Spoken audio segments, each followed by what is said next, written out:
this was the first Champions League. This is incredible. Not to feature either Lionel Messi or Cristiano Ronaldo in over a decade.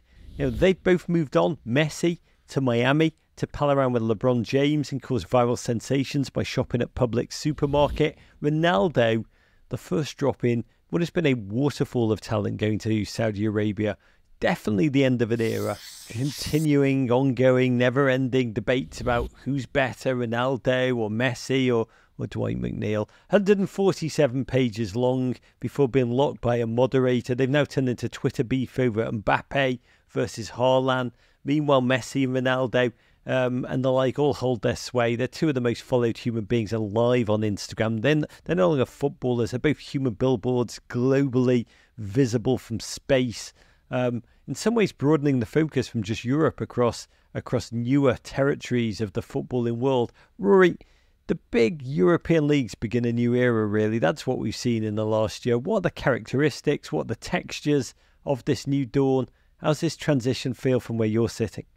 I think there's two things at play. One is that, it does feel as though maybe that Ronaldo, Messi era, which personally I think will come to be seen as soccer's golden age. I think that will be seen as the high point of soccer as we knew it. I think what comes next will be a much more fractured landscape, much more centred on individuals rather than on teams. I think Ronaldo... have we just lived our cinema in the 1970s era?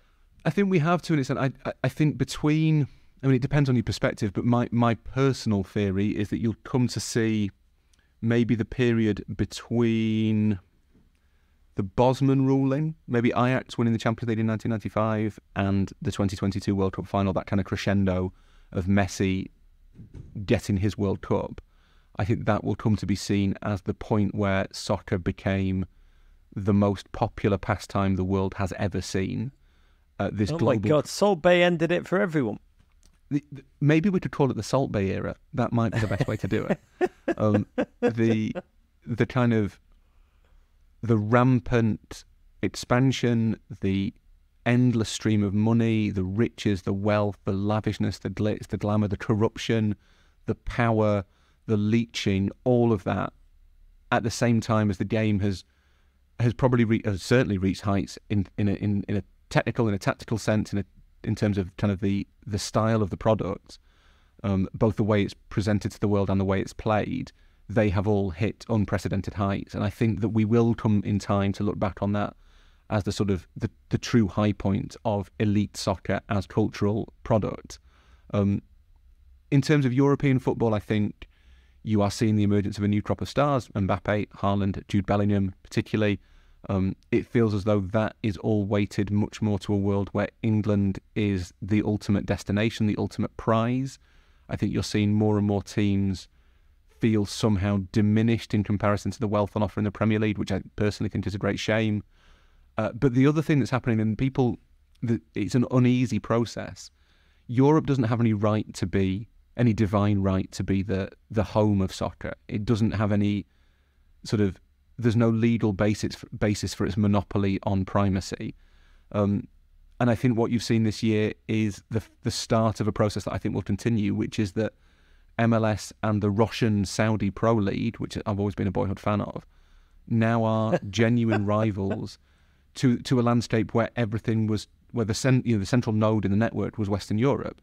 That has only been the case for a relatively short period of time. It used to be that you had two centres of power, South America and Europe. For the last 30 years, it's just been Europe. And I think now it looks like it's maybe changing a little bit. It might well be that the Saudis will come again in the summer for more players, that you will see more of a balance of a shift of power towards Saudi Arabia in terms of the players they can attract. But I think Messi going to MLS is a game changer as well. That will change the perception of MLS across the world. It will change the perception of MLS in America. It will turn Inter Miami initially, and perhaps the rest of the league, into a commercial behemoth that Europe will eventually have to take notice of.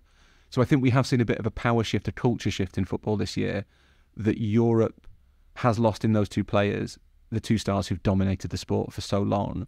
But also I wonder if maybe that's the start of a different type of footballing landscape, one that is a little bit more globally balanced.